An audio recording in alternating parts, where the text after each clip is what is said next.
Welcome students, Tom Harmer here, your accounting professor, and this will be a demonstration of how to do an exercise in preparing the stockholders equity section of the balance sheet for this McGrath Corporation as of December 31st, 2011, based on the data given.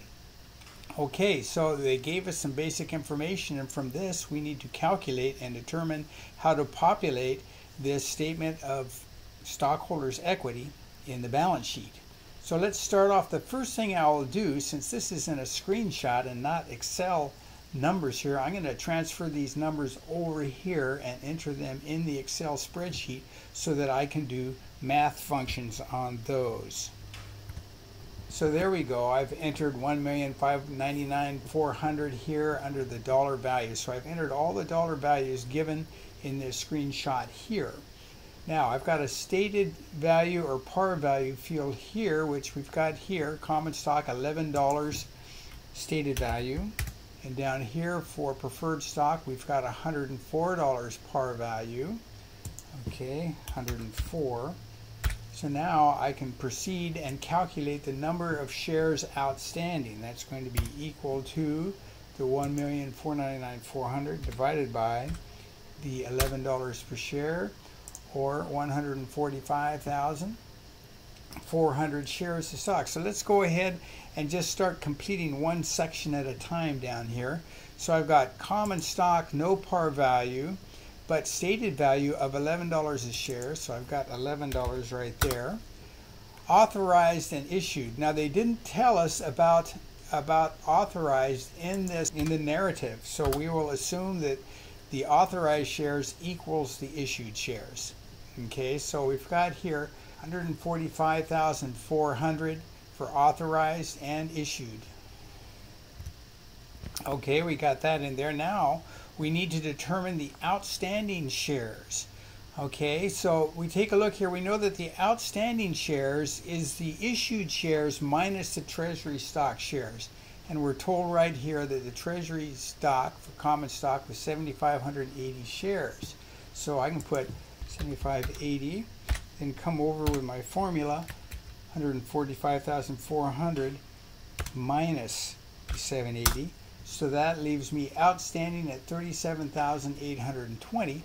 So we can put that down here in our outstanding field. Okay, and with that there, let's take our value, our dollar value of that common stock. That is the 1,599,000. I'll just go equals up there, 1,599,400. There we go. So now we finished the common stock section there. Let's go up to preferred stock. Preferred stock, they gave us the 8% interest paid by the stock at $104 par value, so we can enter that here. So there we go, it got those numbers in there. Now to calculate the number of shares issued and outstanding. Okay, we come over here and we're going to divide that. Equals our dollar value divided by our par value. That is 4,650 shares of stock. Issued and outstanding, there's no treasury stock, so that's going to be the same. There, we got that entered there. So we'll take the dollar value, which is given to us here at 483, so I'll just use my equal sign up there and grab that number. It'll be easier. Now that is the first number in the column, so I am going to put a dollar sign there. Up here, there's a dollar sign, get rid of those pennies. There we go. Okay, so now we've completed the capital stock section. So the total capital stock is going to be the summary of the two of them. So I'm over here in home, come over to my summation tool. Oops, grab that all the way up. Boom, there we go. There's our total capital stock. So let's continue down to the additional paid-in capital section. No calculations required here. The numbers are all given. So an excess of par for preferred, 358,600. That came from here. Paid-in capital and for preferred stock. Okay, note that these are in alphabetical order, so there's no particular order to that except alphabetical.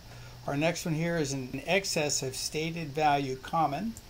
So that's going to be right from up here at excess of value of common. That's $733,200. From Treasury Stock, just use my equals again and come up here. Treasury Stock was $665.40.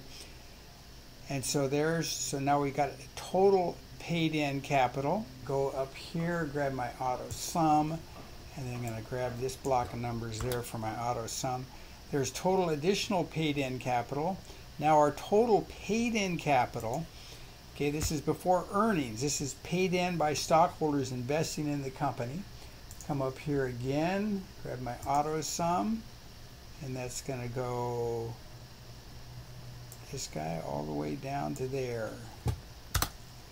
There we go. So there's our total additional all paid in capital.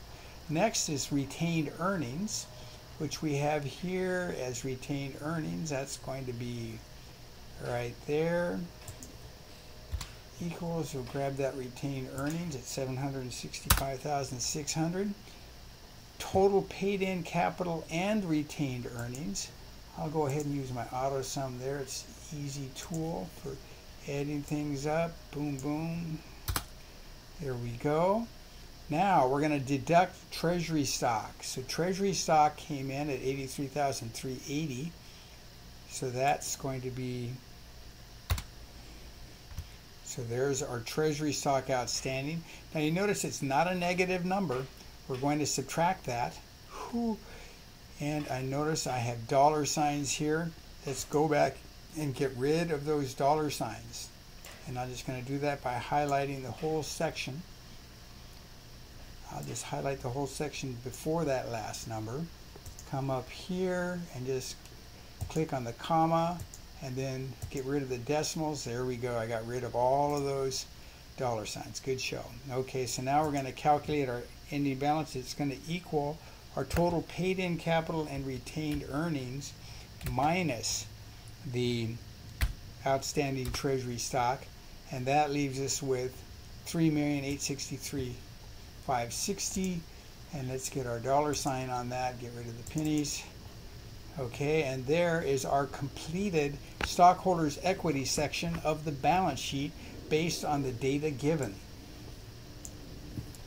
So there you go. You've had a good walkthrough, so do that on the assignment. There is a separate video for calculating the book value per share of common stock. So go watch that one next. Thank you very much.